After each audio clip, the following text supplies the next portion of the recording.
Hello बच्चों, कैसे हैं आप सब? I hope you all are fine. बच्चों, कंसंट्रेशन टर्म्स का लेक्चर्स करवाना था, लेकिन कुछ हमारे बच्चों का टेस्ट है रोटेशन डायनेमिक्स का, तो कुछ बच्चों ने रिक्वेस्ट की कि सर इसकी एक्सरसाइज सॉल्व नहीं हो पा रही, कुछ क्वेश्चंस तो बिल्कुल नहीं समझ में आ रहे कि कैसे सॉल्व करना है। तो कोई बात नहीं, मैंने कहा कि चलो देखते हैं क्या क्वेश्चन है। मैंने देखे नहीं थे क्वेश्चन उसके, अभी मैंने उसके क्वेश्चन देखे हैं तो लिटरली ऐसे क्वेश्चन है कि कुछ क्वेश्चन तो आपसे सॉल्व नहीं हो पाएंगे। उसमें ऐसे सवाल हैं कि अगर आप सिर्फ स्टेट बोर्ड की अगर टेक्स्ट बुक पढ़ते हो पढ़ाते हैं, आपसे वो क्वेश्चन हल नहीं होने वाले। अगर आपने अलग अलग रेफरेंसेस नहीं पढ़ी हैं तो आप नहीं बता पाएंगे कि रेडियस ऑफ जायरेशन और सेंटर ऑफ मास में क्या सिमिलरिटी है, आप नहीं बता पाएंगे इस चीज को। तो आपको अलग अलग रेफरेंसेस पता होनी चाहिए, आपको पढ़ी होनी चाहिए। यहाँ पर टीचर का नॉलेज जज होता है। यहाँ पर ऐसे सवाल में वो टीचर सॉल्व करवा पा रहा है कि नहीं करवा पा रहा है, वो यहाँ पर जज होगा आपका। ठीक है, तो देखिए, और आपको यूट्यूब पे कहीं मिलेगा भी नहीं, कहीं मिला है तो बहुत सारी चीजें गलत है उसके अंदर। एक तो ऐसा मुझे नजर आया कि मैं तो हंस रहा था उस पर, सेम फॉर्मूला लिख करके वही फॉर्मूला वापस अप्लाई करके बता देना कि k इक्वल्स टू k है। समझ में आ गया? तो ये सब हम नहीं करेंगे, हम सारी चीजों को डिटेल में पढ़ेंगे। हम जो है इसके क्वेश्चन जो है मैं आपको सॉल्व कराता हूँ। जो बच्चे कह रहे थे ना जल्दी जल्दी लेक्चर अपलोड करो, जल्दी जल्दी अपलोड करो, जल्दी जल्दी अपलोड करने का ये नतीजा होता है। अरे भाई, जो क्वेश्चन का लेवल है उससे ये समझ में आ रहा है कि शायद बोर्ड एग्जामिनेशंस में आपके इसी लेवल के क्वेश्चन आने वाले हैं। ये कॉन्सेप्ट एप्लीकेशन बेस्ड क्वेश्चन है। जो कॉन्सेप्ट पढ़ा है ना उसको अप्लाई करना है इन क्वेश्चंस में तुमको। अगर तुमको कॉन्सेप्ट समझेगा ही नहीं तो अप्लाई कहां से करोगे? कॉन्सेप्ट समझने के लिए तुमको उतने डिटेल लेक्चर चाहिए जितने मैं देता हूं आपको। एक एक चीज को, एक एक पॉइंट को डिटेल में एक्सप्लेन करना, वो एक एक लाइन रीड कर करके पढ़ाना है। छोटे बच्चे हो क्या तुम? हाँ, छोटे तुम बच्चे हो तीसरी चौथी पांचवी के, कि तुमको एक एक लाइन रीड करके पढ़ाएंगे? अरे कॉन्सेप्ट समझाओ उनको, कॉन्सेप्ट समझना जरूरी है, उसको अप्लाई करने तुमको आना चाहिए। डायरेक्ट डेरिवेशन वाले क्वेश्चन तो बहुत ही कम है उसके अंदर, कॉन्सेप्ट अप्लाई करने यानी कॉन्सेप्ट एप्लीकेशन वाले क्वेश्चन बहुत ज्यादा है, तो वो तुमको आना चाहिए। उसके लिए तुमको इतने डिटेल लेक्चर चाहिए जो मैं देता हूं तुमको। समझ आ रही बात क्या बोल रहा हूं मैं? क्लियर है? तो अभी जो है मैं एक्सरसाइज आपको कराता हूं। एक्सरसाइज में जो जो क्वेश्चंस दिए हैं एक एक करके हम लोग उसको टैकल करेंगे, और देखिए क्या है हमको क्वेश्चंस में क्या क्या दिया है। आइए सबकी हेल्प करते हैं, टीचर्स की, बच्चों की, सभी की हेल्प करते हैं। ठीक है, चलो। Why are curved roads banked? Curved roads क्यों बैंक्ड हैं? ठीक है, तो कर्व्ड रोड्स क्यों बैंक्ड होते हैं ये आपको पता है। जैसे आपके पास क्या है, एक कर्व्ड रोड है, ठीक है ना। कर्व्ड रोड पे जब क्या होगी, कार चलेगी, तो curved road is a form of arc, है ना, वो एक आर्क का फॉर्म है। आर्क क्या होता है बच्चों? आर्क तो पार्ट ऑफ अ सर्कल होता है। समझ में आया? मैंने कहा था आपसे कि पूरा सर्कल में घूमे या थोड़ा सर्कल में घूमे वो सर्कुलर मोशन ही कहलाएगा। समझ आ रहा है क्या बोल रहा हूं मैं? तो इसको जब ऐसा कार को टर्न करना है तो क्या होगा, इसको आर्क में चलना है। आर्क में चलना है यानी पार्ट ऑफ अ सर्कल में चलना है, और सर्कल में चलने के लिए यानी सर्कुलर मोशन परफॉर्म करने के लिए क्या चाहिए? सेंट्रीपिटल फोर्स चाहिए। और सेंट्रीपिटल फोर्स बच्चों यहां कौन प्रोवाइड करता है? बोलो भाई, बताया था ना, फ्रिक्शन। लेकिन फ्रिक्शन तो धोखेबाज फोर्स है। समझ आ रहा है क्या बोल रहा हूं मैं? फ्रिक्शन धोखेबाज क्यों है? अरे भाई, बारिश हो जाए, बर्फ गिर जाए, तेल गिर जाए तो क्या होगा? फ्रिक्शन चला जाएगा। समझ में आ गया? ये मैंने पुराने लेक्चर्स में भी एग्जांपल्स दिए हैं, और रिसेंटली मैंने एक टीचर को देखा एग्जैक्टली सेम एग्जांपल जो है मेरा एग्जांपल उठा करके उसने लेक्चर में बताया। ठीक है, कोई बात नहीं, लेकिन एग्जैक्टली सेम कॉपी नहीं करना चाहिए। सीखो आप देख करके, लेकिन आप अपना कुछ लगाओ उसके अंदर, अपना सोचो। ठीक है ना? चलो, कहां पर था मैं यहां पर था कि क्या हो जाए कि अगर क्या हो जाए, बारिश हो जाए, तेल गिर जाए, या क्या हो जाए, बर्फ गिर जाए, तो क्या होगा? फ्रिक्शन खत्म हो जाएगा। तो फ्रिक्शन अगर खत्म हो जाएगा तो सेंट्रीपिटल फोर्स की रिक्वायरमेंट को फुलफिल कौन करेगा? और अगर सेंट्रीपिटल फोर्स की रिक्वायरमेंट को फुलफिल नहीं करेगा तो पार्ट ऑफ अ सर्कल यानी सर्कुलर मोशन परफॉर्म कैसे होगा? सर्कुलर मोशन परफॉर्म नहीं होगा, यानी बेसिकली हम आर्क में चल नहीं पाएंगे, मतलब हम टर्न नहीं कर पाएंगे। तो ये तो बड़ी गड़बड़ वाली बात है। तो हमको क्या करना पड़ता है? हमको इस रोड को बैंक कर देना पड़ता है। बैंक करने का मतलब क्या होता है? बैंक करने का मतलब उसको एक साइड से क्या कर दो, टिल्ट कर दो, या एक साइड से रेस कर दो। समझ में आ गया? एक साइड से उसको क्या कर देंगे, उठा देंगे। तो जो नॉर्मल रिएक्शन का हॉरिजॉन्टल कंपोनेंट है वो क्या प्रोवाइड करता है? नेसेसरी सेंट्रीपिटल फोर्स प्रोवाइड करता है, अगर फ्रिक्शन चला भी जाए तो। समझ में आ गया? एक एक करके सब लिखाता हूं और समझा भी देता हूं। ठीक है ना? सबसे पहला, दी necessary centripetal force is provided by friction for turning on a curved road। अगर आपके पास कोई कर्व्ड रोड है तो जो आपका फ्रिक्शन है वो क्या प्रोवाइड करता है, नेसेसरी सेंट्रिपिटल फोर्स प्रोवाइड करता है। But friction isn't reliable, friction जो है वो रिलायबल नहीं है। समझ में आ गया क्यों रिलायबल नहीं है, रीजन आपको बता चुका हूं मैं, ठीक है ना। Due to various reasons it can be reduced और बिकम जीरो, ठीक है, due to various reasons, reasons बता दिया है मैंने, reasons it can be reduced और बिकम जीरो। समझ में आ गया, अलग अलग रीजंस की वजह से क्या हो सकता है, ये रिड्यूस भी हो सकता है या जीरो भी हो सकता है। समझ में आ गया। Hence we have another option of tilting कह दो या रेजिंग कह दो, आपकी मर्जी है, the outer edge of the road over its inner edge,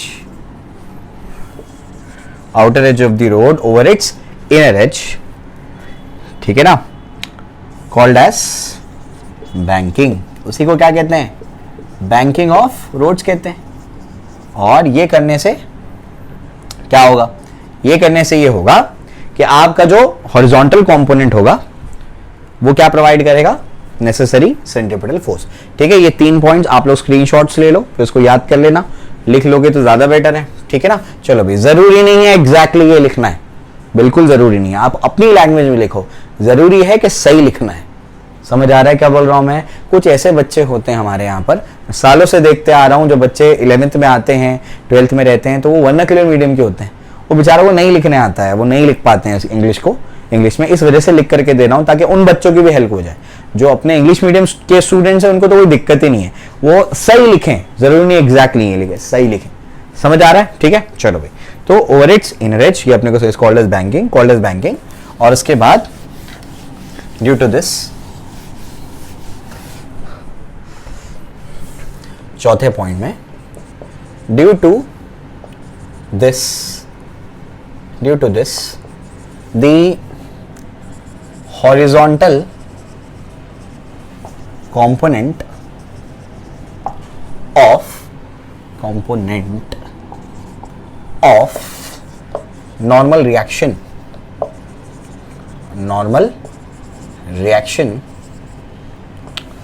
provides the necessary centripetal force even if friction is absent। समझ में आ गया।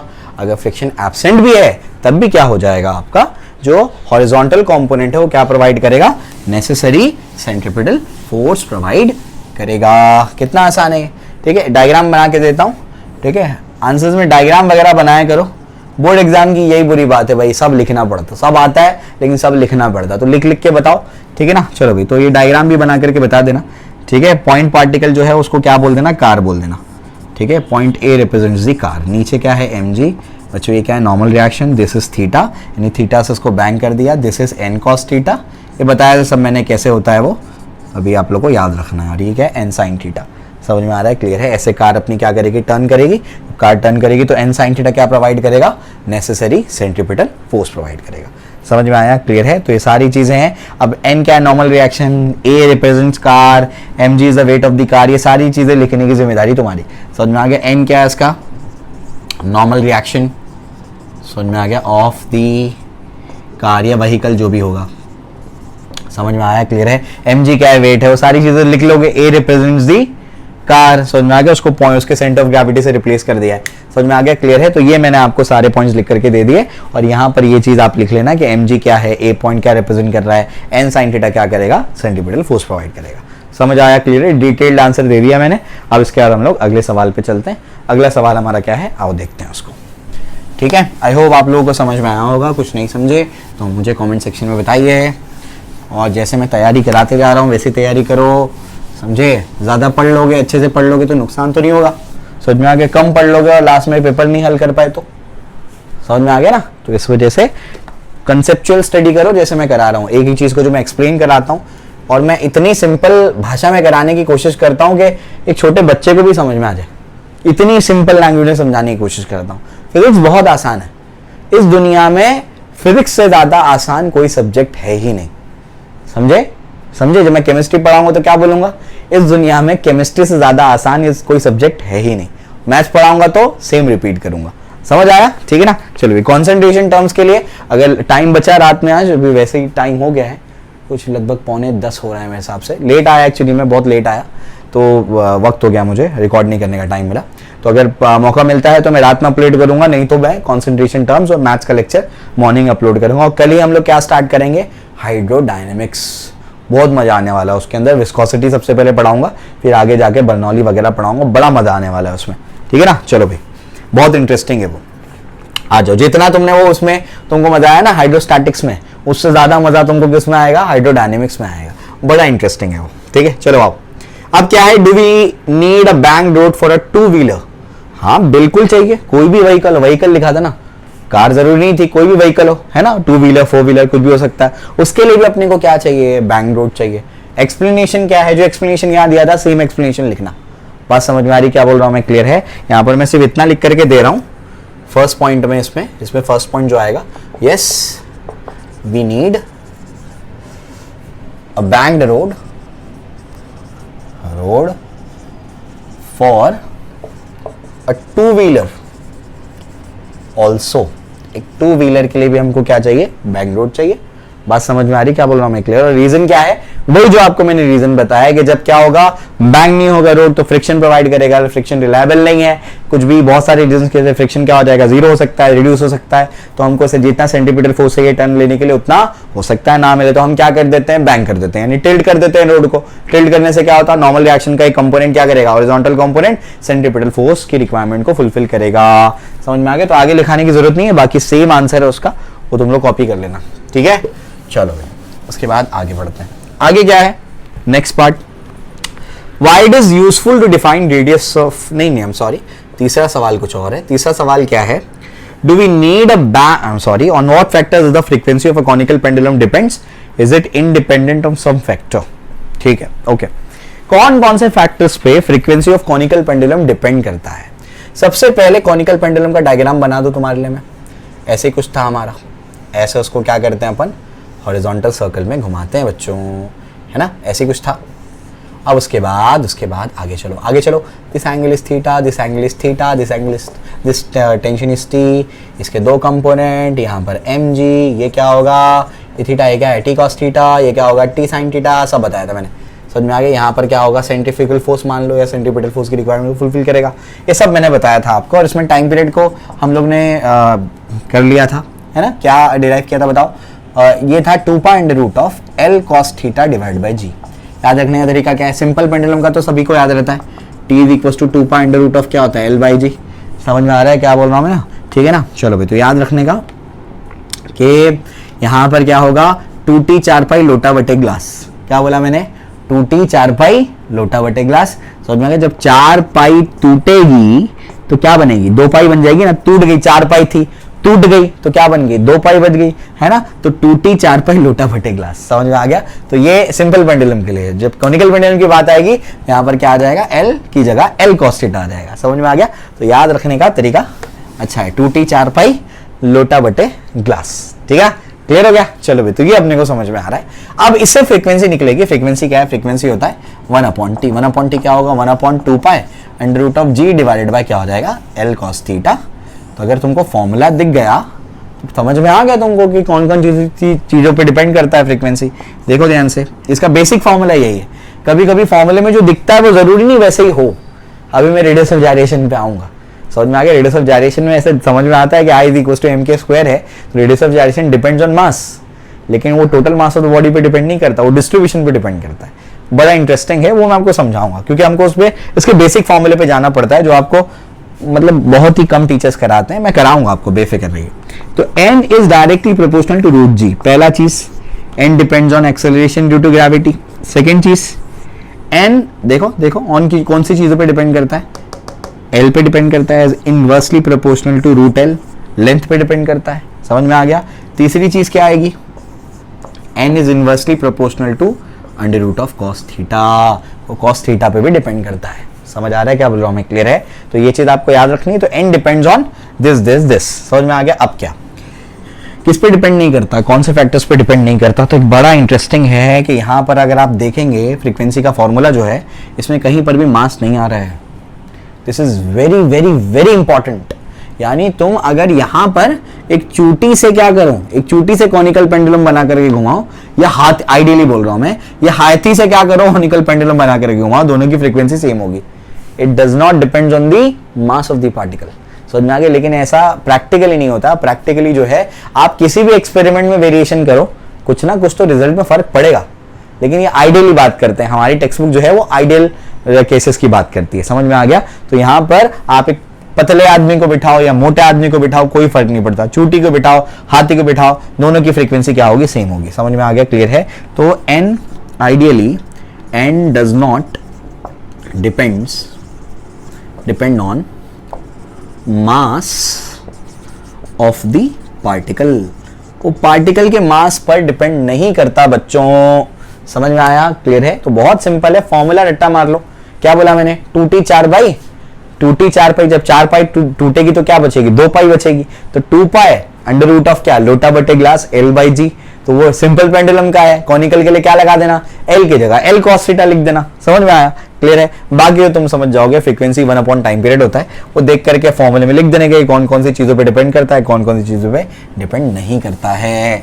समझ में आया, क्लियर है। चलो भाई, एक टास्क तुमको मैं दे रहा हूं, इसका थीटा के साथ में वेरिएशन कैसा है वो बताना। यानी थीटा बढ़ेगा तो फ्रीक्वेंसी पे क्या असर आएगा, वो तुम लोग मुझे कमेंट सेक्शन में बताना। ठीक है, क्लियर है। चलो भाई, तो ये चीज तुम लोग मुझे बताओ कमेंट सेक्शन में। आओ आगे बढ़ते हैं। 3 सवाल कर लिए ना, चौथा सवाल आओ देखो अभी। तो चौथा सवाल आपका क्या है, Why is it useful to define radius of gyration? Radius of gyration को डिफाइन करना क्यों जरूरी है, ये बड़ा इंटरेस्टिंग है। रेडियस ऑफ जायरेशन समझ में आ गया। पहले रेडियस ऑफ जायरेशन का कॉन्सेप्ट बताता हूं कि रेडियस ऑफ जायरेशन का कॉन्सेप्ट क्या है, फिर मैं उसके आगे की चीजें बताता हूं कि ये क्या चीजें हैं इसके अंदर।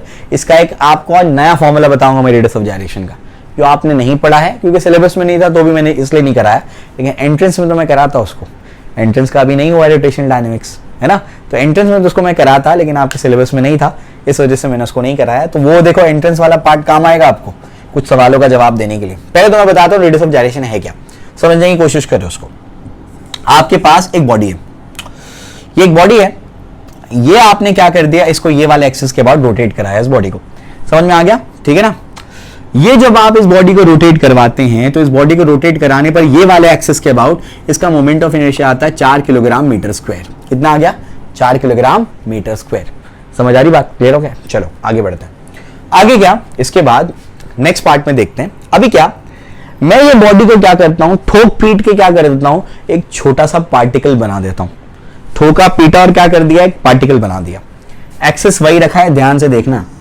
आपने लेक्चर्स देखे होंगे रोटेशनल डायनेमिक्स के, पुराने वाले बोर्ड्स के लिए सफिशिएंट है, तो मैंने कहा है बच्चों को आप लोग देख सकते हो उसको, है ना। तो अब मैंने क्या कर दिया, इसको ठोक पीट के छोटा सा पार्टिकल बना दिया। तो जब मैंने इसको ठोक पीट के छोटा सा पार्टिकल बना दिया, तो ठोक पीट के छोटा सा पार्टिकल बनाने पे क्या होता है, छोटा सा पार्टिकल बनाने पे ये होगा कि ये इसका मास m था, कितना इसका मास क्या था, m था, तो वो पार्टिकल का मास भी क्या हो गया, m हो गया। समझ में आ रही बात क्या बोल रहा हूं मैं, ठीक है ना। यहाँ पर इसका मास क्या हो गया, m हो गया। समझे। इसको अपन क्या करते हैं, इसके आसपास क्या करते हैं, ऐसे घुमाते हैं। समझ में आ गया, वही एक्सिस के अबाउट ये क्या करते हैं, पार्टिकल को घुमाते हैं। समझ में आ रहा है क्या बोल रहा हूं मैं। ये वाला डिस्टेंस मान लो k1 है, क्या है इसका k1। तो जब अपन ने क्या कर दिया, यह नंबर ले लूं तो तुमको समझ में आएगा, 2 मीटर है मान लो, कितना है 2 मीटर। तो ये मैंने क्या कर दिया, इस एक्सिस के अबाउट इसको घुमाया, 2 मीटर का यहाँ पर डिस्टेंस था, इसको घुमाने पर इसका जो मोमेंट ऑफ इनर्शिया आया वो मान लो 2 किलोग्राम मीटर स्क्वायर आया। कितना आया, 2 किलोग्राम मीटर स्क्वायर। उसके बाद मैं क्या करता हूं, अब मुझे क्या चाहिए, मुझे 4 किलोग्राम मीटर स्क्वायर चाहिए। तो मैं इसको थोड़ा सा और दूर लेके जाता हूं, फिर इसको क्या करता हूं, यही एक्सिस के अबाउट घुमाता हूं।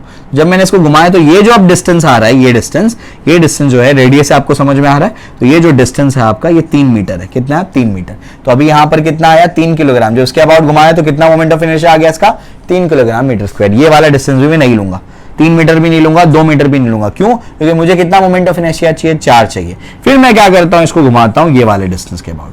अब ये जो डिस्टेंस है ये मान लो 4 मीटर है। जब ये 4 मीटर के डिस्टेंस पे मैंने घुमाया, ये 5 मीटर 6 मीटर कुछ भी हो सकता है, वो इत्तेफाक से ये 4 आ गया, ठीक है ना। तो 4 मीटर के डिस्टेंस जब मैंने घुमाया तो इस पार्टिकल का मोमेंट ऑफ इनर्शिया, जिसका मास m है और बॉडी का मास क्या है, m है, उस पार्टिकल का मोमेंट ऑफ इनर्शिया और बॉडी का मोमेंट ऑफ इनर्शिया कितना आ गया, 4 किलोग्राम मीटर स्क्वायर। तो बेसिकली आप क्या करो, एक बॉडी को ठोक पीट के एक पार्टिकल बना दो, है ना। ठोका पीटा और क्या कर दिया, पार्टिकल बना दिया। फिर उस पार्टिकल को क्या करो, ट्रायल एंड एरर करके क्या करो, अलग अलग डिस्टेंस पे क्या करो, उसको घुमाओ। समझ में आ गया? फिर चेक करो कौन से डिस्टेंस पर वही एक्सिस के अबाउट उस पार्टिकल का मोमेंट ऑफ इनर्शिया उतना ही आ रहा है जितना वो बॉडी का था। समझ में आ गया? जिस डिस्टेंस पे बॉडी का मोमेंट ऑफ इनर्शिया और पार्टिकल मोमेंट ऑफ इनर्शिया दोनों सेम आ जाएगा, उस डिस्टेंस को क्या बोलते हैं, रेडियस ऑफ जायरेशन। ये होता है आपका रेडियस ऑफ जायरेशन। बात समझ में आ रही, क्लियर है? तो ये चीज आपको समझनी है। क्लियर हो गया, समझ में आ गया? तो इसको डिफाइन भी कर सकते हैं आप, लेकिन आगे के सवाल में है उसका डेफिनेशन, तो यहां नहीं लिखाऊंगा मैं। यहां पर पूछा है कि उसकी नेसेसिटी क्या है, रेडियस ऑफ जायरेशन को डिफाइन क्यों किया गया। अभी तो मैंने आपको समझा दिया कि रेडियस ऑफ जायरेशन क्या है, अभी मैं समझाऊंगा कि इसकी नेसेसिटी क्या है, क्यों नेसेसरी है radius of gyration. Radius of gyration is an indicative measure of distribution of mass of a body about an axis of rotation. क्या मतलब? इसका मतलब यह है कि रेडियस ऑफ जायरेशन आपको क्या करता है ना, आपको यह बताता है कि कोई एक्सिस के अबाउट मास कितना डिस्ट्रीब्यूटेड है, यानी मास नजदीक डिस्ट्रीब्यूटेड है या दूर डिस्ट्रीब्यूटेड है। मैं आपको समझाता हूं। आई के बारे में आपको बताया था, आई क्या है, मोमेंट ऑफ इनर्शिया। आई क्या आपका, मोमेंट ऑफ इनर्शिया। लेक्चर देखा होगा आपने तो आपको पता होगा मोमेंट ऑफ इनर्शिया मतलब क्या बताया था मैंने, घुमाने में दिक्कत, घुमाने में दिक्कत, या फिर घूम रहा है तो रोकने में दिक्कत। समझ आ रहा है क्या बोल रहा हूं मैं? घुमाने में दिक्कत या घूम रहा है तो रोकने में दिक्कत। कोई बॉडी को घुमाने में कितनी दिक्कत आती है उसको क्या बोलते हैं, मोमेंट ऑफ इनर्शिया। ये घूम रहा है तो रोकने में कितनी दिक्कत आती है उसी को क्या कहते हैं, मोमेंट ऑफ इनर्शिया। अब मैं आपको बताता हूं, जो आपका के है ना, ये आपको बताता है, गिव्स एन इंडिकेशन, या एक इंडिकेटर होता है, इंडिकेटर है कि एक्सिस के अबाउट, किसी भी एक्सिस के अबाउट मास कैसे डिस्ट्रीब्यूटेड है, मास कैसे डिस्ट्रीब्यूटेड है। समझ आ रहा है क्या बोल रहा हूं मैं? किसी भी एक्सिस के अबाउट मास कैसे डिस्ट्रीब्यूटेड है मैं समझाता हूं। आपके पास 2 फैंस होते हैं, एक छोटा फैन होता है छोटे छोटे ब्लेड्स वाला, और एक बड़ा फैन होता है बड़े बड़े 4 ब्लेड्स वाला। समझ आ रहा है क्या बोल रहा हूं मैं? दोनों का अगर आप गौर से देखेंगे तो उसका जो एक्सिस है ना, रॉड, तो बड़े वाले फैन का जो मास डिस्ट्रीब्यूटेड है वो एक्सिस से दूर तक का है। समझ आ रहा है क्या बोल रहा हूं मैं? तो उस फैन का के का वैल्यू ज्यादा होगा। समझ आ रहा है क्या बोल रहा हूं मैं? उसको मोमेंट ऑफ इनर्शिया से लेना देना नहीं है, मोमेंट ऑफ इनर्शिया ज्यादा है कम है उससे लेना देना नहीं है। रेडियस ऑफ जायरेशन से आपको यह बताता है कि एक्सिस से मास दूर तक का डिस्ट्रीब्यूटेड है या नजदीक तक का डिस्ट्रीब्यूटेड है। समझ आ रहा है? एक्सिस से मास का डिस्ट्रीब्यूशन बहुत दूर है या मास का डिस्ट्रीब्यूशन नजदीक है। तो मैं यहां पर था कि बड़ा वाले फैन का जो के का वैल्यू होगा ना वो ज्यादा होगा। क्यों? एक्सिस से मास का डिस्ट्रीब्यूशन है वो बहुत दूर तक का है। समझ में आ गया? जिसका मास का डिस्ट्रीब्यूशन दूर तक का उसका के का वैल्यू ज्यादा। और छोटे वाले फैन का क्या होता है, जो छोटा वाला फैन होता है बहुत तेज चलता है, समझ में? उसका क्या होगा, उसका बहुत सिंपल है भाई, उसका इतना सा सिंपल सा मीनिंग है कि वहां पर एक्सिस से जो मास का डिस्ट्रीब्यूशन है कम है तो उसके के का वैल्यू कम होगा। समझ आ गया? तो अगर आपको यह जानना है कि एक्सिस के अबाउट मास का डिस्ट्रीब्यूशन कैसा है, दूर तक का है या नजदीक तक का है, समझ आ रहा है क्या बोल रहा हूं मैं? एक्सिस से मास का डिस्ट्रीब्यूशन दूर है या नजदीक है, इसका आपको आइडिया कौन देता है, रेडियस ऑफ जायरेशन। समझ में आ गया? वो आपको घुमाने में दिक्कत के बारे में नहीं बताता है, वो सिर्फ आपको क्या बताता है, वो आपको बताता है कि एक्सिस से जो मास का डिस्ट्रीब्यूशन है वो दूर तक का है या नजदीक तक का है। दूर तक डिस्ट्रीब्यूटेड है या नजदीक चाहिए, थोड़ी डिस्टेंस में पूरा का पूरा मास डिस्ट्रीब्यूटेड है। ठीक है ना? आंसर लिख के देता हूं, देखो, इट्स एन इंडिकेटिव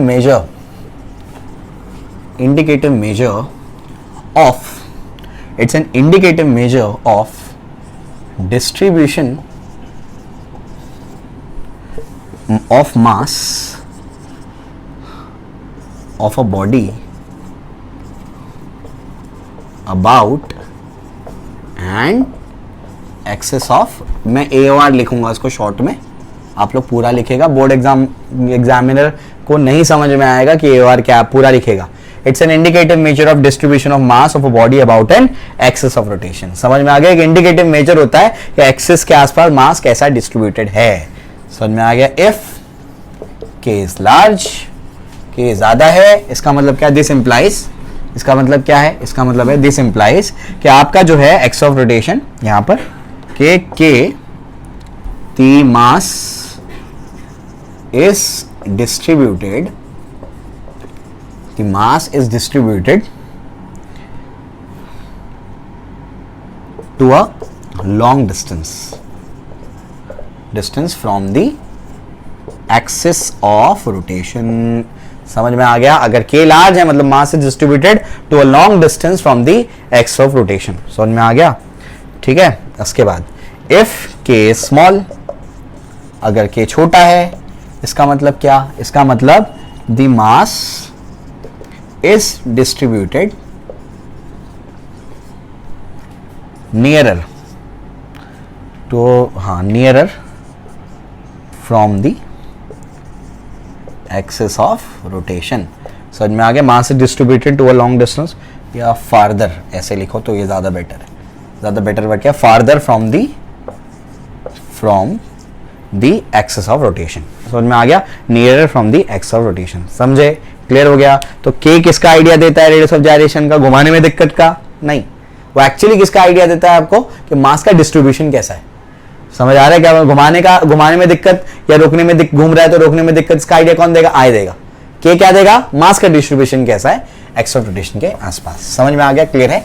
तो ये नेसेसिटी होती है रेडियस ऑफ जायरेशन की, समझे। इससे सिंपल कुछ नहीं होगा मेरे हिसाब से, सबसे सिंपलेस्ट फॉर्म में लिखा करके दिया है तुमको मैंने, ठीक है। चलो भाई आओ आगे क्या है, आगे जो है नेक्स्ट जो है आपका सवाल वो क्या कहता है, ये जो है हाँ, a uniform disk है ना, hollow right circular cone have the same formula for their moment of inertia when rotating about their central axis, why is it so।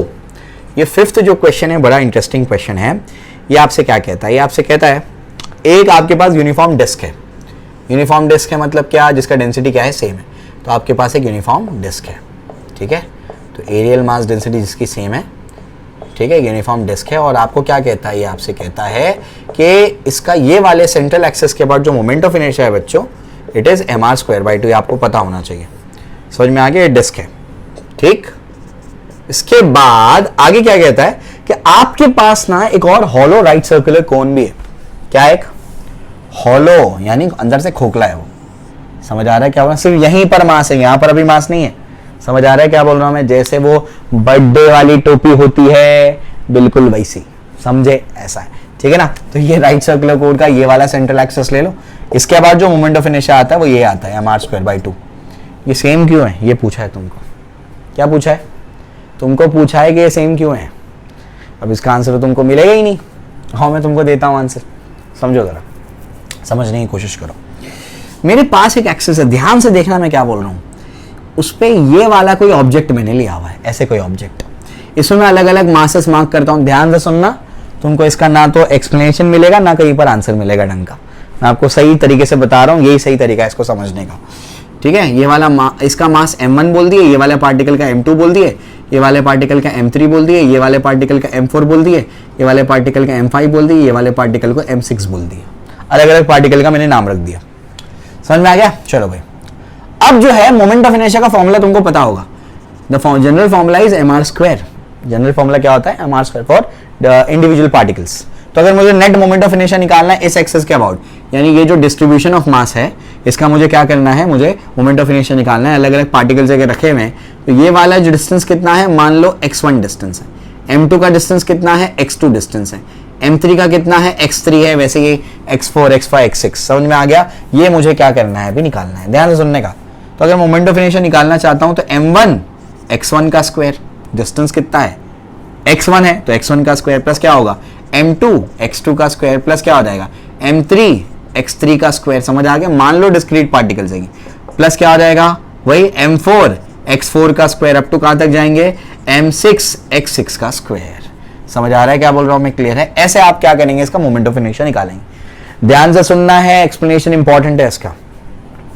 अब मैं क्या करता हूं, मैं ऐसे कोई ऑब्जेक्ट ले लेता हूं या इसी को ऐसे लगा देता हूं, ऐसे लगा दिया मैंने, यानी वहां से हटा दिया, अब मैंने इसको यहां लगा दिया, ऐसे लगा दिया। ये जरा पार्टिकल देखो m1 अब यहां पर आ चुका है, लेकिन इसका डिस्टेंस अभी भी क्या है, x1 ही है। m2 देखो कहां आ चुका है, यहां पर आ चुका है, अभी डिस्टेंस क्या है इसका, x2 ही है। m3 यहां आ चुका है, एक्सिस से डिस्टेंस क्या है, x3 है। ऐसे x4 x5 और क्या हो जाएगा आपका x6 हो जाएगा। तो क्या मोमेंट ऑफ इनर्शिया बदलेगा? आप बोलेंगे सर नहीं बदलेगा। क्यों नहीं बदलेगा? क्योंकि सर पार्टिकल का मास तो नहीं बदला, वो तो डेफिनेट था। सर पार्टिकल का जो डिस्टेंस है ना, m1 का डिस्टेंस वहां उस पोजीशन पे जब x1 था एक्सिस से, तो ये पोजीशन पे भी एक्सिस से डिस्टेंस कितना है, x1 ही है।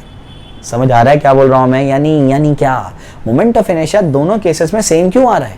क्योंकि पार्टिकल्स यानी जो मासेस हैं उनका जो डिस्ट्रीब्यूशन है, वो डिस्ट्रीब्यूशन जो पहले था वैसी डिस्ट्रीब्यूशन बाद में भी है। यानी जो पार्टिकल जितने डिस्टेंस पे ये पोजीशन में था, वही पार्टिकल उतने ही मास का पार्टिकल ये पोजीशन पे भी उतने ही डिस्टेंस पर है। तो अगर मास नहीं बदला, उनका डिस्टेंसेस नहीं बदला, मास नहीं बदला, डिस्टेंस नहीं बदला, तो मोमेंट ऑफ इनर्शिया क्यों बदलेगा? समझा? आई होप आपको समझ में आ गया होगा। ठीक है ना?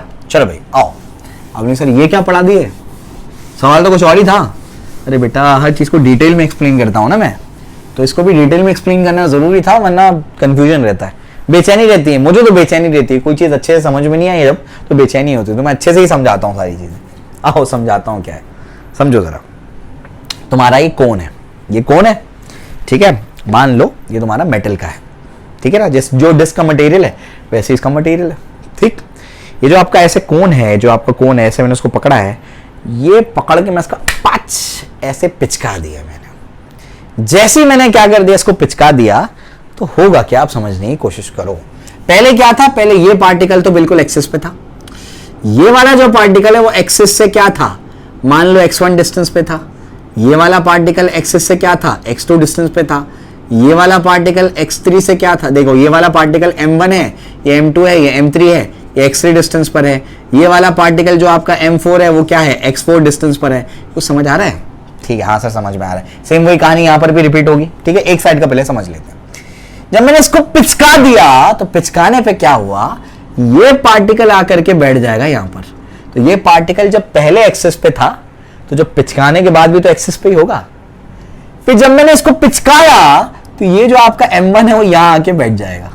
समझ आ रहा है क्या बोल रहा हूं मैं? ये m1 है, डिस्टेंस सर x1 ही होगा।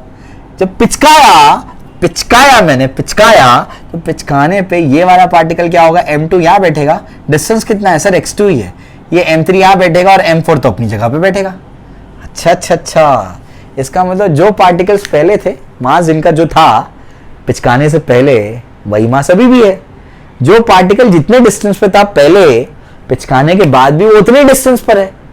लेकिन एक चीज तुमने गौर की क्या, इसको जैसे ही तुमने ऐसे पिचका दिया, तो जो आपका डिस्क है, जो आपका कोन है ना, वो क्या बन जाएगा, पिचकाने पे इमेजिन करो बन जाएगी डिस्क, वो ये बन जाएगा। इमेजिन करो ये ऐसे था, इसको तुमने पिचकाया, पिचकाने पे क्या बन गया, अरे भाई पिचकाने पे तुम्हारा हॉलो कोन क्या बन गया, डिस्क बन गई। समझ आ गया? और डिस्क बनने के बाद वो ऐसे ही कुछ हो जाता है। जो आपका ये वाला इधर पे मास डिस्ट्रीब्यूटेड था ना, सिर्फ आउटर सरफेस पे, वो पूरा का पूरा अभी यहाँ पर जहां पर ये हॉलो था, वो वहां पर आकर के डिस्ट्रीब्यूट हो जाता है। समझ आ गया? और जो मास डिस्ट्रीब्यूशन पहले था, वही मास डिस्ट्रीब्यूशन अभी रहता है। इस वजह से कोन का और डिस्क का मोमेंट ऑफ इनर्शिया सेम आता है, क्योंकि मास का distribution about the central axis same है। समझ आ गया? इसका आंसर तो एक लाइन में मैं लिख दूंगा, लेकिन एक्सप्लेनेशन के लिए लगभग मुझे शायद 10 मिनट लग गए होंगे, कम से कम तो 10 मिनट लगे होंगे। समझ में आ गया? क्लियर है? तो ये सेम क्यों आ रहा है, तो हम लोग ये बोलेंगे moment of inertia of a disc, of a uniform disc and hollow cone is same because the distribution of mass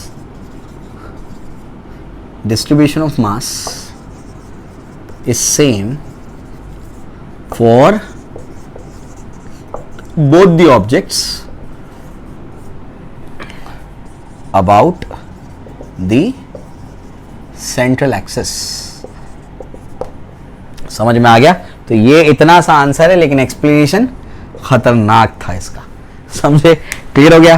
तो ये तुमको मैंने अब एक्सप्लेन कर लिया, व्हाई इज इट सो, वो एक्सप्लेन करके तुमको बता दिया। पूरे यूट्यूब पे छान मार लो तुमको कहीं नहीं मिलेगा, ये लिख करके देने को रेडी हूं मैं तुमको। इतना डिटेल में तुमको कोई एक्सप्लेन नहीं किया होगा जो मैंने आपको एक्सप्लेन किया है यहाँ पर। समझ आ गया? तो अपने दोस्तों तक उसको पहुंचाओ, खुद भी सही पढ़ो, उनको भी सही पढ़वाओ। ठीक है? चलो भाई आओ, तो ये आपको समझा दिया मैंने। आओ अब क्या करते हैं, आगे बढ़ते हैं। आगे क्या है देखो ध्यान से। नेक्स्ट जो है इसमें वो क्या है, while driving along an unbanked circular road, a two-wheeler rider has to lean with the vertical. Why is it so? With what angle the rider has to lean? Derive the relevant expression. Why such a leaning is not necessary for a four-wheeler? समझ में आ गया? ये derivation है, ये derivation करा देता हूं मैं आपको। इसको कहते हैं बेंडिंग ऑफ अ साइक्लिस्ट। क्या नंबर है इसका? तीसरा। क्वेश्चन नंबर 3 पे आ गए हम लोग। तो क्वेश्चन नंबर 3 जो है हमारा वो क्या है, बेंडिंग ऑफ अ साइक्लिस्ट। एक साइक्लिस्ट का बेंडिंग कैसे होता है, तो आइए इसको समझते हैं। तो साइक्लिस्ट के बेंडिंग के लिए बहुत सिंपल है। अरे आपने वो देखा होगा ना, अरे वो रेस होती है बाइक की, F1 रेस नहीं कहते हैं उसको, याद नहीं आ रहा मुझे उसका नाम क्या होता है, मुझे याद नहीं, लेकिन वो बाइक की जो रेस होती है, समझ में आ रहा है क्या बोल रहा हूं मैं? ठीक है ना? वो जो बाइक की रेस होती है उसके अंदर वो ऐसे लेट करके चलता है। समझ में आ गया? बाइक को ऐसे टिल्ट होकर के चलाता है। तो टिल्ट क्यों होता है इतना? कर्व्ड रोड होता है ना, तो उसको क्या चाहिए? सेंट्रीपिटल फोर्स चाहिए। तो centripetal force of friction provide कर रहा है वो, तो वहां पर तो कुछ गिरा नहीं है, तेल बारिश आपका ये सारी चीजें तो वहां पर हो ही नहीं है। तो यहां पर वो टिल्ट क्यों हुआ है? तो टिल्ट इसलिए हुआ है क्योंकि वो जब टिल्ट होगा तो फ्रिक्शन के साथ में एक और उसको क्या मिलेगा? सेंट्रीपिटल फोर्स मिलेगा, एक और उसको नॉर्मल रिएक्शन कंपोनेंट मिलेगा जो क्या करेगा? सेंट्रीपिटल फोर्स में उसकी हेल्प करेगा। ठीक है ना? मैं आपको समझाता हूं वो कैसे होता है। तो ये मान लो ये आपका वर्टिकल है, ठीक है, और वर्टिकल से ये आपका कोई साइक्लिस्ट है। समझ में आ रहा है क्या बोल रहा हूँ मैं? कोई साइक्लिस्ट है, मैं बनाता नहीं हूँ, ठीक है, हंसोगे तुम लोग, ठीक है, तो मैं बनाता नहीं हूँ उसको, मैं क्या करता हूँ बताता हूँ कि ये मान लो क्या है, कोई मोटर साइक्लिस्ट है या कोई साइक्लिस्ट है। समझ में आ गया? वो क्या कर रहा है, वो वर्टिकल से क्या कर रहा है? टर्न कर रहा है। ठीक है ना? अब क्या, ये वर्टिकल से इसने टर्न किया, वर्टिकल से टर्न करने के बाद अब क्या होगा उसको समझने की कोशिश करते हैं। यहां पर उसको जब टर्न करना है तो उसने क्या कर दिया, ध्यान से सुनो अभी, उस पे यहां पर तो नीचे क्या लग रहा होगा बच्चों? नीचे तो लगेगा mg। क्या लगेगा नीचे? mg। साथ साथ में उस पे यहां पर क्या लगने वाला है? यहां पर लगने वाला है नॉर्मल रिएक्शन। क्या लगेगा? Normal reaction. बात समझ में आ रही क्या बोल रहा हूं मैं? क्लियर? बहुत आसान है। ऐसे टर्न कर रहा है, ऐसे रोड है, ऐसे रोड है, इस तरीके से ये अपना रोड है, और रोड पे क्या कर रहा हो? ऐसे अपने आप को टर्न कर रहा है, ऐसे उसने अपने आप को टर्न किया हुआ है। समझ में आ रही बात क्या बोल रहा हूँ मैं? ठीक है ना? नीचे लग रहा है mg और यहाँ पर क्या लग रहा है? Normal reaction. समझ में आ गया? तो ये मैं इसके दो कंपोनेंट बना देता हूँ ऐसे। समझ आ रहा है क्या बोल रहा हूँ मैं? ठीक है ना? तो इसके दो कंपोनेंट बनाने से क्या होता है उसको समझने की कोशिश करो कि यहाँ पर इसके जब दो कंपोनेंट बनेंगे तो आप देखो यहाँ पर एंगल कौन सा है उसको समझने की कोशिश करते हैं। ये देखो, ये वाली लाइन देखो और ये वाली लाइन देखो, पैरेलल है, ये पैरेलल है, और ये देखो ट्रांसवर्सल, यानी ये थीटा है तो ये भी क्या होगा? थीटा होगा। क्यों? Corresponding angle. तो ये क्या होगा बच्चों? n cos थीटा, और ये क्या होगा आपका? n sin theta. ऐसे टर्न कर रहा है तो सेंटर की तरफ देखो कौन सा फोर्स है? n sin theta. ये क्या प्रोवाइड करेगा? सेंट्रीपिटल फोर्स प्रोवाइड करेगा। तो n cos थीटा को बैलेंस कौन कर रहा है? mg। तो n cos theta equals to क्या हो जाएगा? mg, और n sin theta equals to क्या होगा? mv square by r। दोनों को डिवाइड करो फटाफट। ठीक है ना? इसको 1 दो, इसको 2 दो, तो क्या लिखूंगा मैं? 1 डिवाइडेड बाई 2। 1 डिवाइड बाई 2 करेंगे तो क्या होगा? n sin थीटा अपॉन क्या हो जाएगा? n cos theta is equal to क्या हो जाएगा? mv स्क्वायर बाय r, और ये g और m है ना, r और अपॉन क्या हो जाएगा? mg। m और m कैंसिल हो गया, v square by rg, n cancel, tan theta v square by rg। तो थीटा क्या हो जाएगा? tan inverse of v square by rg। सैकड़ों बार कराया है सब तुमको मैंने। समझ में आ गया? क्लियर है? तो इस तरीके से डेरिवेशन अपन ने कर लिया। तो आपको यही पूछा गया था ना, कितने एंगल से उसको बेंट होना पड़ेगा? इतने एंगल से बेंट होना पड़ेगा। समझ में आया? क्लियर है? वो स्टेटमेंट लिख लोगे क्या? Consider a cyclist which is who is bent to an angle theta. ठीक है? स्टेटमेंट लिखा दूं क्या, या कर लोगे तुम लोग? लिखा देता हूं स्टेटमेंट, देख लो। पहले स्टेटमेंट लिख लेना, बाद में डेरिवेशन लिखना। ठीक है, चलो स्टेटमेंट्स क्या लिखोगे? सबसे पहला point, let us consider a cyclist of mass m. He bends from the vertical to get the necessary centripetal force. ठीक है, get the necessary centripetal force. The horizontal component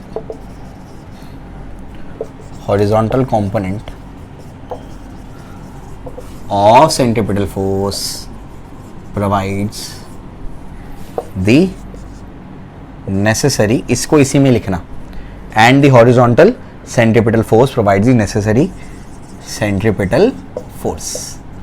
समझ में आ गया? क्लियर हो गया? उसके बाद आप लोग अपना डायग्राम बना देना, ये वाला आपको बताया था, साइक्लिस्ट बना सकते हो जैसे बुक में दिया है तो बना लेना, बहुत अच्छी बात है। नहीं बना सकते हो तो पॉइंट से बता करके उसको क्लियर कर लेना, ठीक है। एन क्या है? Normal reaction etcetera etcetera. Theta क्या है? जो एंगल ऑफ बेंड हुआ है, वो सब तो मेरे ख्याल से लिख सकते हो। तो स्टेटमेंट लिखाना था, मैंने लिखा दिया आपको, ठीक है। चलो ये भी हो गया, आओ अगले सवाल पे चलते हैं। अगला सवाल हमारा क्या कहता है? अगला सवाल आपसे कहता है, using the energy conservation derive the expression for minimum speeds at different locations along with vertical circular motion controlled by gravity. समझ में आ गया? बताया था मैंने आपको कि वर्टिकल सर्कुलर मोशन एक तो under the effect of gravity होता है, और दूसरा कौन सा होता है? जो जिस पे ग्रेविटी का इफेक्ट नहीं होता है, जिसके पीछे कोई मैकेनिज्म होता है। बताया था आपको मैंने लास्ट टाइम, ठीक है ना। अब जो है आगे बढ़ते हैं। आगे क्या है? ये तो आपको अलग अलग पॉइंट्स पे मिनिमम स्पीड निकालने बोला है, और जीरो स्पीड पॉसिबल है क्या? पर मोस्ट पॉइंट पे बताया भी सारे में पॉसिबल है, ठीक है ना। चलो भाई ये भी अपने को पता है। ऑल्सो प्रूव दैट, ये सब मैंने आपको कहाँ कराया पता है?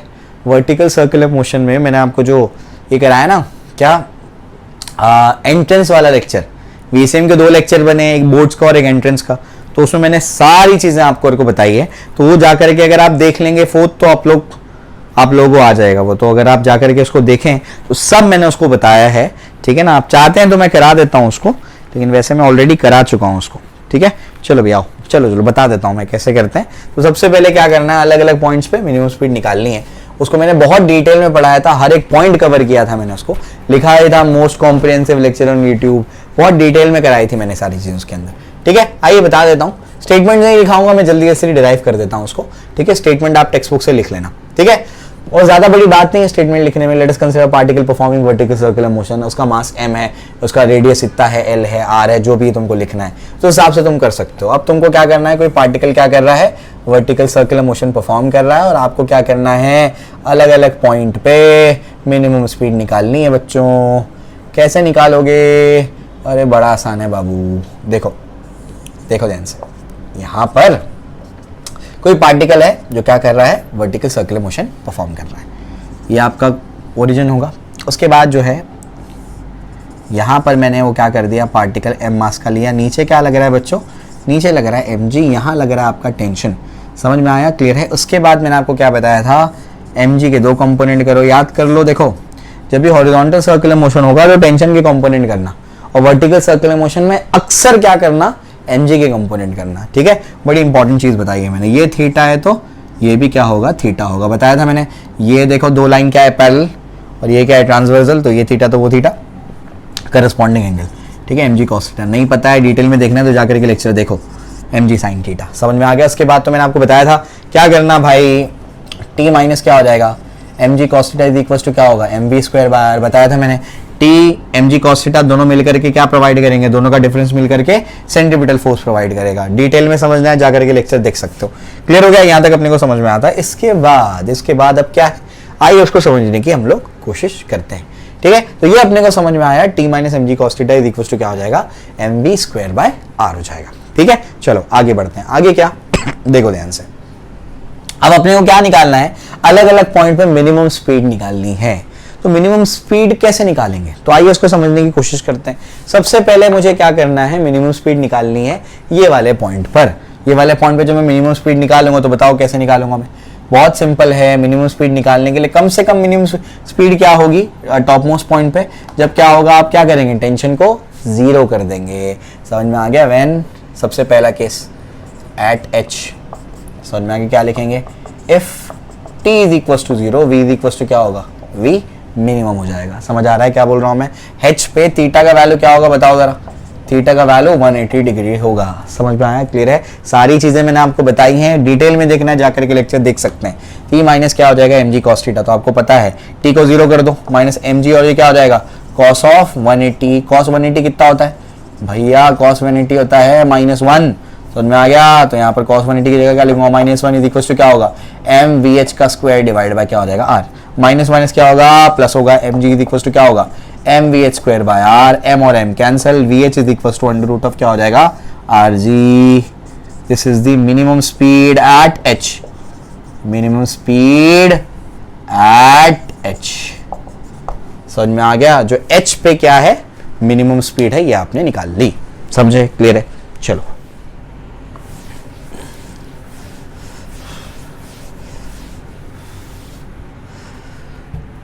अब क्या करते हैं, एट लोएस्ट निकालते हैं सेकंड पार्ट में। एट लोएस्ट का क्या होगा बताओ, एट लोएस्ट के लिए क्या करना पड़ेगा, लगाओ work done is equal to क्या होता है, चेंज इन काइनेटिक एनर्जी। या फिर तुमको ये बताऊं मैं, जो कंजर्वेशन ऑफ एनर्जी जो हम लोग इस्तेमाल करते हैं, वैसे भी कर सकते हो, वो भी बता देता हूं। मैंने जो बताया था वो तरीका भी ठीक है। ठीक है, चलो भाई। Total energy at lowest is equal to total energy at highest की पता है ना, इसलिए हाईएस्ट इस्तेमाल कर रहा हूं मैं। ठीक है, क्लियर हो गया। इसको क्या लिखोगे, इसको लोगे kinetic energy at lowest plus potential energy क्या होगा at lowest is equal to क्या होगा, काइनेटिक एनर्जी एट क्या होगा हाईएस्ट प्लस क्या होगा, पोटेंशियल एनर्जी एट क्या होगा हाईएस्ट। समझ में आ गया। काइनेटिक एनर्जी क्या होगी, हाफ एम वी एल का स्क्वायर, ये क्या होगा, एम जी। लोएस्ट पे हाइट कितनी होती है, 0 होती। लोवेस्ट पे हाइट कितनी होती है, यहीं पे होता है ना, वो यहां पर पहुंचेगा तो हाइट कितनी होगी, आर होगी। कितनी हाइट होगी, आर होगी। यहां से यहां पर पहुंचेगा तो हाइट कितनी होगी, आर प्लस आर होगी, यानी कितना होगी, हाइट होगी इसकी 2r। समझ आ रहा है क्या बोल रहा हूं मैं, ठीक है ना। लोएस्ट पे तो हाइट क्या है, 0 है। काइनेटिक एनर्जी हाईएस्ट पे क्या होगी, हाफ एम वी एच का square plus potential energy height पे क्या होगी, एम जी इंटू क्या हो जाएगा 2r। समझ में आ गया। तो कंजर्वेशन ऑफ एनर्जी लगा दो, कोई दिक्कत नहीं है। ये तो खत्म हो गया, समझ में आ गया। सब में से m को मार दो, m m m भी खत्म हो गया। बताओ क्या बचेगा, यहाँ से बचेगा हाफ वी एल का square is equal to half V H का स्क्वायर प्लस क्या हो जाएगा 2r जी। समझ में आ गया, क्लियर है। अब अपन क्या कर सकते, अब बड़ा आसान है, आप उसको समझते हैं। वी एच क्या है बताओ, जल्दी बताओ। वी एच क्या है, वी एच है तुम्हारे पास वी एल का square by 2 is equal to half, ये हो जाएगा आर जी प्लस क्या हो जाएगा 2r जी। बताया था मिनिमम इसकी, मुझे वी एल पे की मिनिमम वेलोसिटी निकालनी, लोएस्ट पे, तो मैं हाईएस्ट की मिनिमम पुट कर देता हूं। तो मिनिमम यहां पर पुट करूंगा तो यहां की मिनिमम मिल जाएगी। बात समझ में आ रही। तो कितना हो जाएगा, आर जी बाई 2 कितना हो जाएगा, ये हो जाएगा आपका वी एल का square by 2 is equal to R G by 2 plus क्या हो जाएगा 2r जी। समझ आ गया, 2 to the 4 + 1 यानी क्या हो जाएगा 5r जी बाई 2 और वी एल का square by 2, 2 cancel, V L is equal to root of क्या हो जाएगा 5r G. This is the minimum velocity बच्चों। समझ में आया, क्लियर है। इसी तरीके से आपको क्या निकालना है, मिडवे पे निकालना है। तो मिडवे पे निकाल के बता देता हूं, सेम तरीका होगा। अब दोनों में से तुम कुछ भी ले लो, एक लोएस्ट ले लो, मिडवे पे निकालना है, एक मिडवे ले लो, या एक क्या करो, यहां पर मिडवे लिया ना, अब यहां पर क्या कर दो, हाईएस्ट ले लो, तुम्हारी मर्जी है। दोनों से आंसर आ जाएगा। मतलब क्या है, मतलब बताता हूं मैं, तुम एक करा देता हूं, एक तुम सॉल्व कर लेना, ठीक है। सॉल्व करके देख लेना, सेम ही आएगा। लोएस्ट और अब कहां निकालना है, मिडवे पे निकालना है मिनिमम, है ना। तो यहां पर टोटल एनर्जी एट मिडवे लिख दो। समझ में आ गया। या फिर ऐसे कर सकते हो, total energy at midway is equal to total energy यहां पर क्या होगा, एट हाईएस्ट। समझ में आ गया। एक तो मिडवे होगा, अब चाहे तुम लोवेस्ट ले लो चाहे तुम हाईएस्ट ले लो, तुम्हारी मर्जी है। समझ में आ गया। मैं लोवेस्ट लेकर के कर देता हूं, क्या हो जाएगा हाफ एम वी एल का स्क्वायर प्लस क्या हो जाएगा एम जी इंटू, ये तो क्या हो जाएगा 0, हाइट तो 0 होती है, ये क्या हो जाएगा हाफ एम वी एम का square.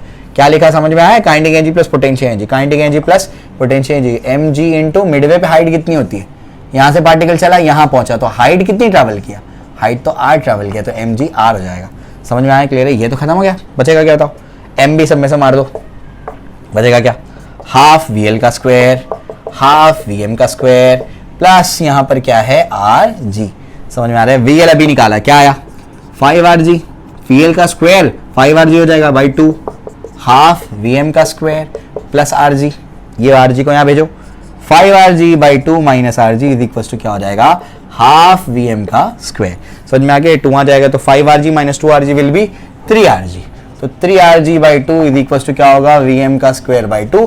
To do cancel VM क्या होगा? वीएम होगा अंडर रूट ऑफ 3rg। हो गया काम, समझे?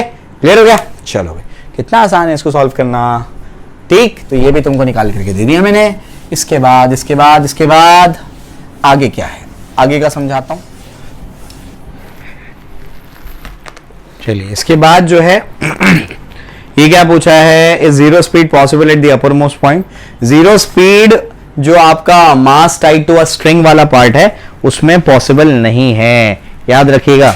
वहां पर जीरो स्पीड नहीं हो सकती। रॉड वाले केस में हो सकती है, इसमें नहीं हो सकती, ध्यान रखिएगा इसका। उसके बाद क्या? Prove that the difference. ये सब बताया बेटा मैंने, सारी चीजें मैंने आपको डिटेल में कवर करके दी हैं। तो एक्सट्रीम पोजीशंस पे आपको क्या करना है, टेंशन का डिफरेंस सिर्फ वेट पे डिपेंड करता है। अभी बीच में भी बताया था मैंने कुछ टाइम पहले। एक्सट्रीम पोजीशन मतलब क्या? आपका TL माइनस TH जो है वो सिर्फ वेट पे डिपेंड्स ऑन वेट, ये आपको शो करना है। डिपेंड्स ऑन वेट आपको पता है क्या है, इसलिए देखो मैंने डिटेल में कराया था, कोई पार्ट नहीं छोड़ा है। अभी भी मैं आपसे कह रहा हूँ, जो बच्चे बोर्ड वाले भी हैं वो भी जाकर के वो एंट्रेंस का लेक्चर देख लें, उसके नोट्स बना ले। उसमें बहुत डिटेल में मैंने सारी चीजें पढ़ाई हैं, उसमें सारे सवाल हल हो जाएंगे आपके। ठीक है, TL माइनस TH क्या होगा? डिपेंड्स ऑन वेट, ये वेट पे डिपेंड करता है आपका। तो ये आपको पता है ना, TV minus mg cos theta is equal to क्या होता है? हमको पता है mv स्क्वायर बाय r होता है। समझ में आ गया? तो आपको मैं उस टाइम पे कोई अलग तरीका बताया था, इस टाइम पे अलग तरीके से करा देता हूँ। अलग अलग एक चीजों को सॉल्व करने के कई तरीके होते हैं। तो मैं क्या करता हूँ, एट L निकालता हूँ। L पे बताओ क्या होगा? L पे थीटा तो 0 होगा। cos 0 क्या होता है? cos 0 1 होता है। तो TL माइनस mg ये तो 1 हो गया, और ये क्या होगा? mvl का स्क्वायर डिवाइड बाय r, ये होगा। और मुझे बताओ TL minus mg is equals to mvl क्या है? अंडर रूट ऑफ 5rg, उसका स्क्वायर करेंगे तो 5rg, इन्होंने कैंसिल हो गया। TL minus mg is equals to क्या होगा? 5mg। समझ आ रहा है क्या बोल रहा हूं मैं? ठीक है ना? तो ये अपने पास है। तो TL मेरे पास क्या आ गया? देयरफॉर TL मेरे पास क्या आ गया? TL मेरे पास आ गया, देखो ध्यान से, यहां पर हमारे पास आ गया ये TL इज इक्वल्स टू क्या हो जाएगा? 5mg प्लस mg, यानी क्या हो जाएगा? ये हो जाएगा 6mg। समझ में आ गई बात? तो TL मेरे पास आ गया। अब मैं निकालूंगा क्या? TH का क्या होगा? समझने की कोशिश करो।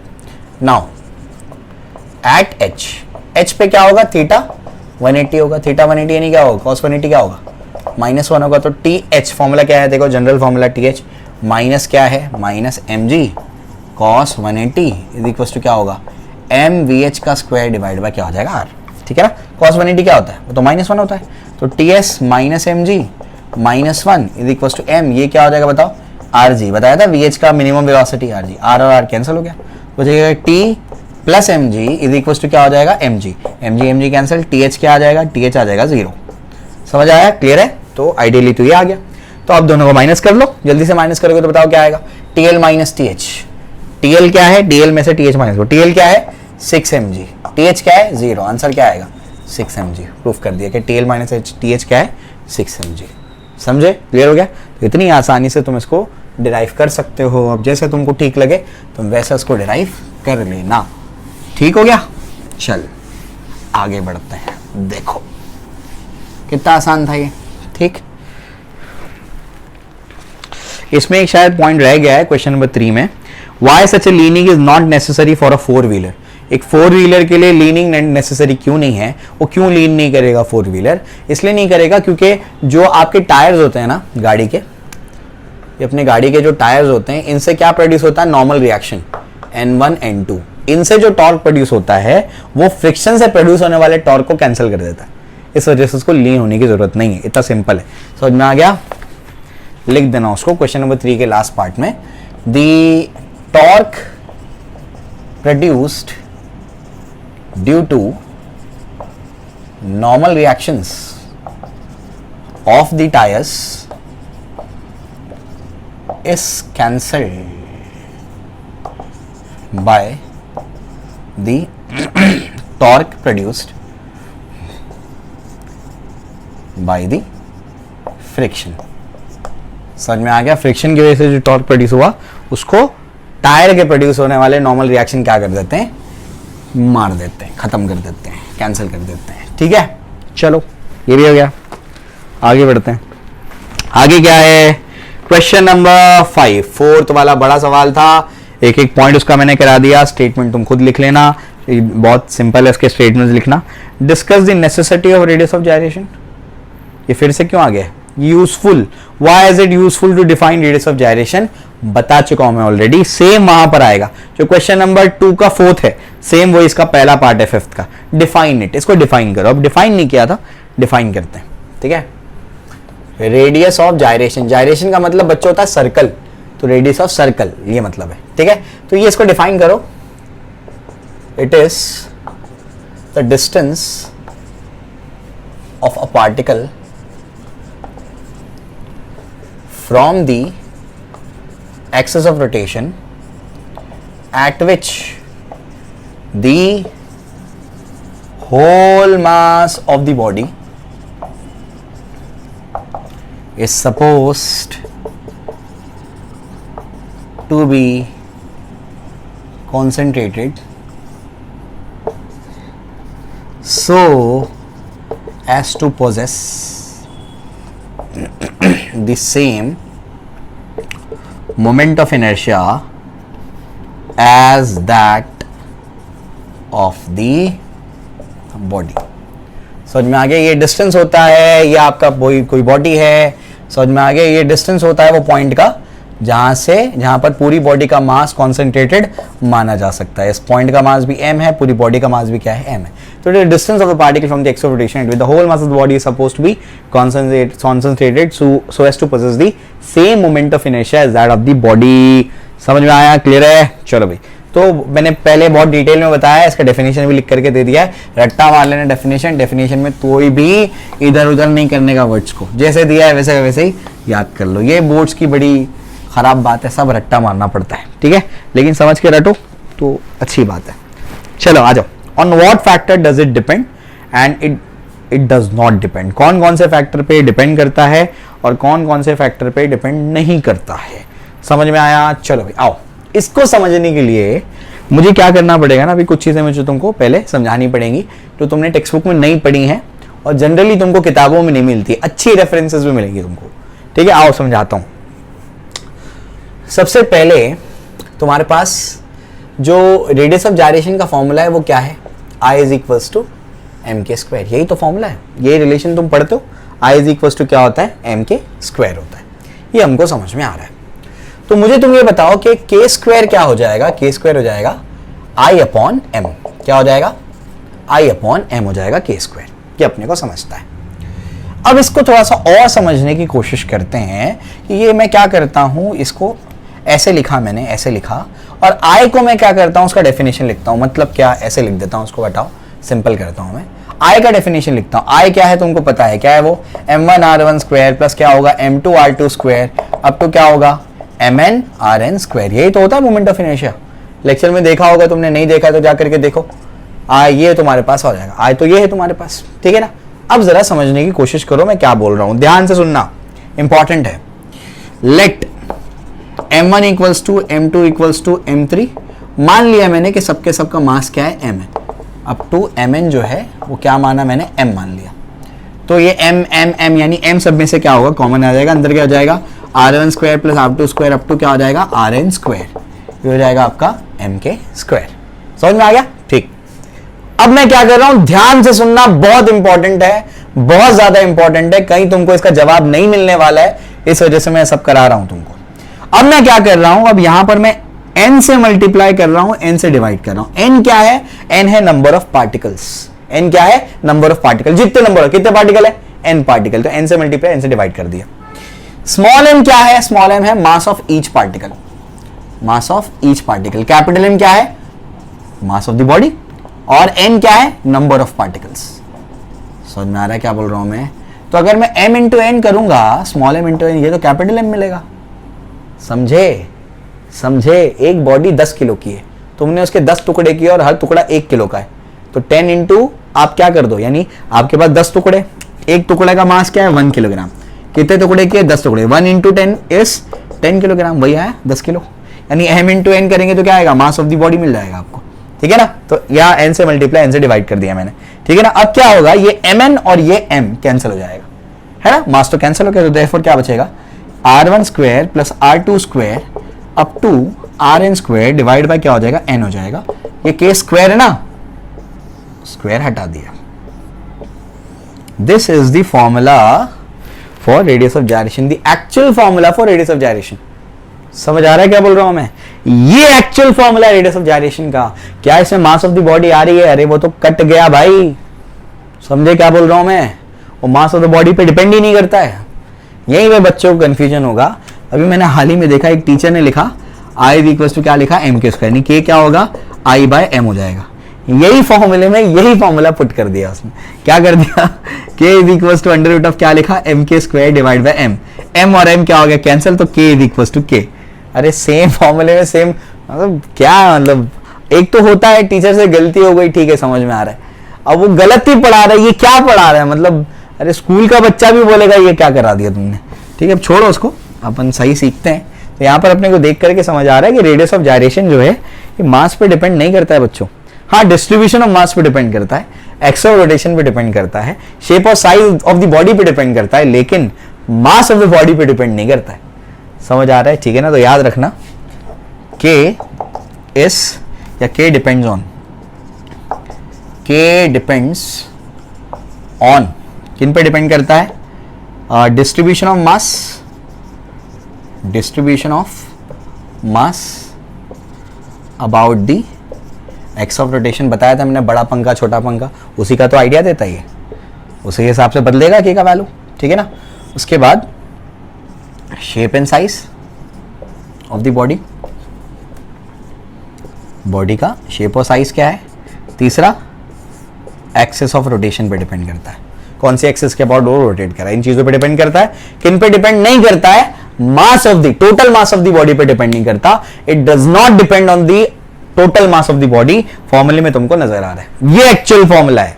समझ आ रहा है क्या बोल रहा हूं? तो रेडियस ऑफ जायरेशन जो है ये उस पर डिपेंड नहीं करता, इसको बोलते हैं के। क्या है याद रखो, यहां पे बता रहा हूं मैं, के इज द आरएमएस। आरएमएस यानी क्या, root mean square, root mean square distance of the particles.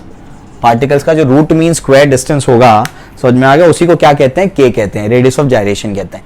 समझ में आया, क्लियर है? तो ये बहुत सिंपल सा है, तो याद रखना ये एवरेज क्या है, ये रूट मीन स्क्वायर एवरेज कहते हैं, इसको क्या कहते हैं, वही मीन आ गया ना, तो रूट मीन स्क्वायर वैल्यू है, के क्या है, रूट मीन स्क्वायर वैल्यू है, ध्यान रखना।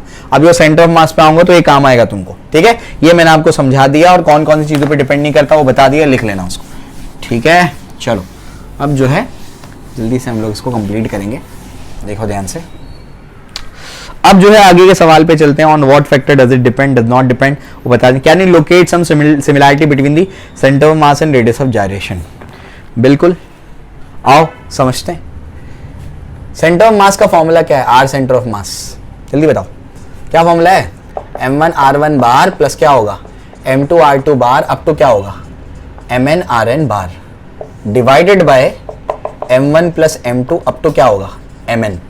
समझ आ गया? इन सब को मिला करके क्या मिलेगा, टोटल मास मिलेगा।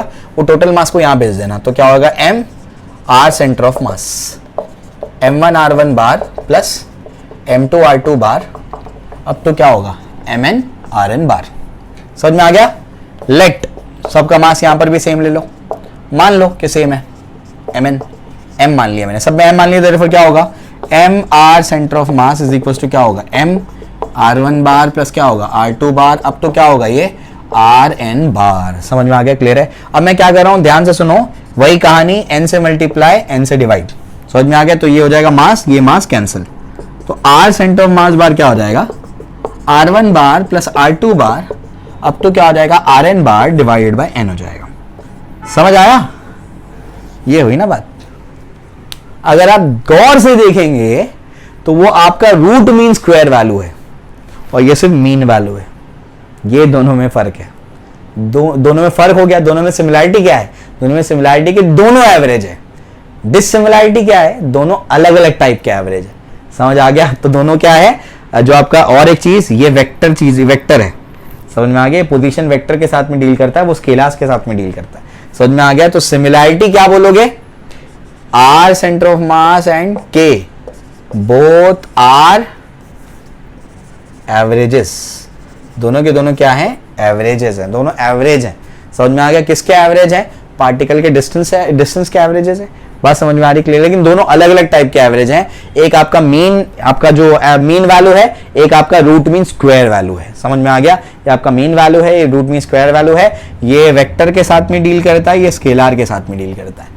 ये फॉर्मूला अगर तुमको नहीं पता होगा तुम हल ही नहीं कर सकते ये सवाल। समझे? क्लियर हो गया? चलो भाई, ये भी तुमको बता दिया मैंने। आगे बढ़ जाते हैं। आगे क्या है देखो ध्यान से।